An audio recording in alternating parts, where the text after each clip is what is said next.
Greetings, Commanders. Welcome to another episode of Surviving Mars. I hope you all are well. Today was December 21st, 2021.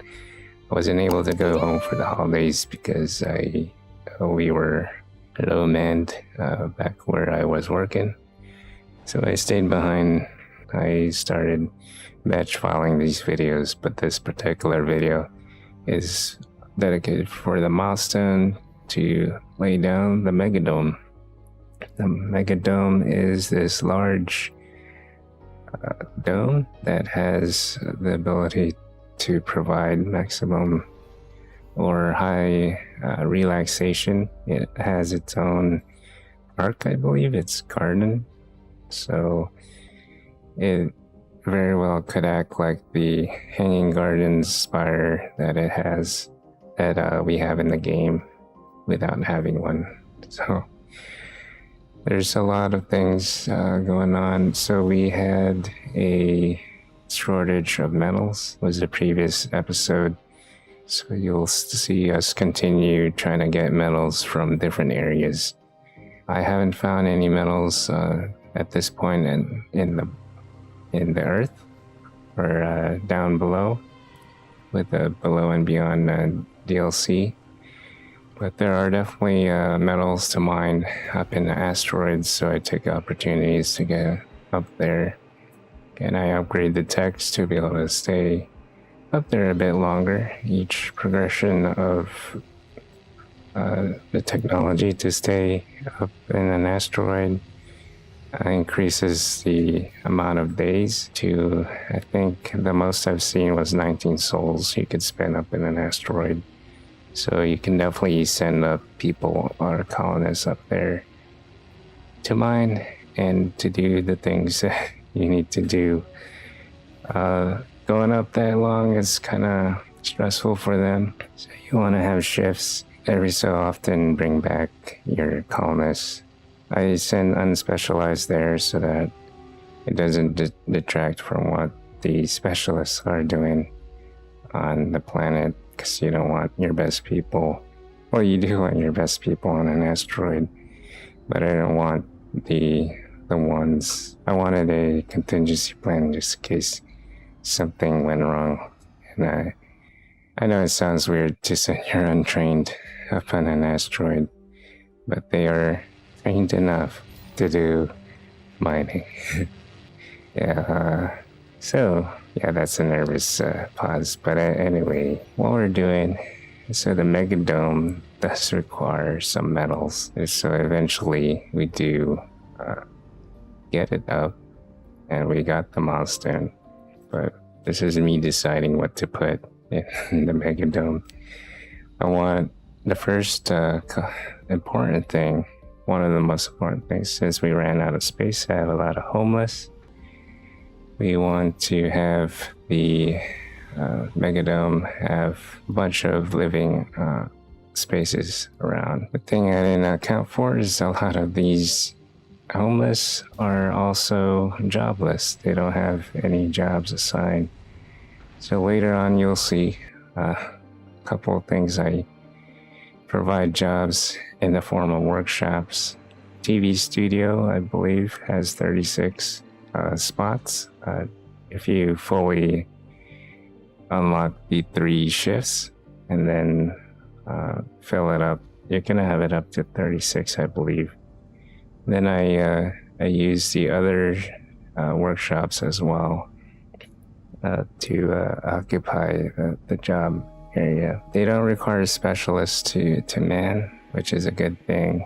I also put another Martian University, even though it'll stay 0 for a while for the auto train aspect of the thing. But people still go in the Martian University for some reason. I don't know what they'll come out to, or if it's just going to evenly distribute the different specialists. Like if it doesn't require scientists, they'll still have a scientist and then go down the line until everybody who's unspecialized is trained. I don't know how that works, but it's probably based on occupancy, right?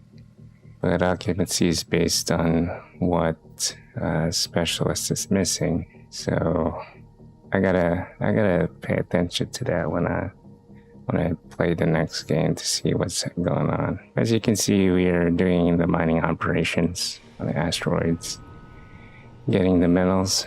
Once we have the space elevator, once I realize the usefulness of it, that you can just have things shuttle down from Earth, and then it's definitely a game changer.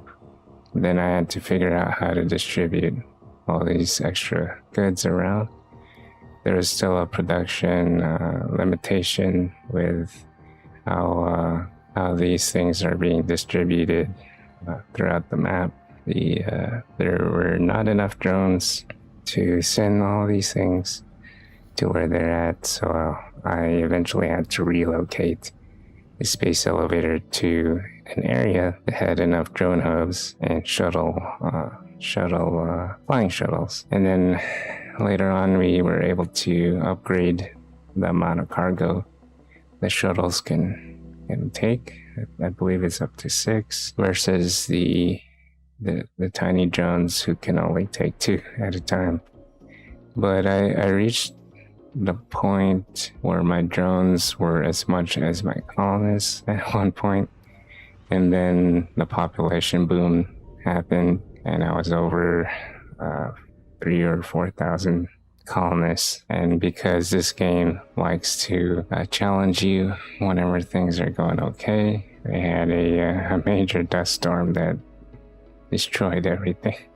Well, a dust storm that stopped the production or the launch of my rockets, or the ability to have different goods shuttle down from where I was mining. We see the AI is continuing to grow. The mystery of the AI is revealing itself. That's the mystery that we chose. And we launched a large magnetic shield, which is one of the milestones. The milestones of the rival colonies list. I think it's L or Lima. It brings up the list of the milestones that you can accomplish against the rival colonies. Your reward is science.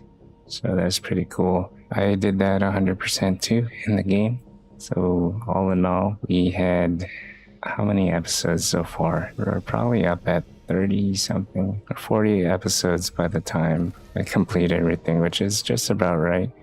City Skylines was 75 episodes that not all of them were numbered, but I did ask you if you wanted me to continue that series. I only had a couple people ask me if I wanted to do it again. A couple of pinging questions about when that's going to happen. I'll eventually revisit that game. I'm gonna try to see if I could have similar type games like City Skylines go on, because for the growth of the channel, I'm starting to have some sort of theme with trying to be the guy that can be the engineer or the planner or life on another planet. But anyway, this is all the time that you have. If you liked the video, hit the like button. If you want to see more future videos like this, hit the subscribe button, ding that bell, and I'll see you in 3 days. It's John Nezodam signing out. Take care, stay safe. Remember, you're essential.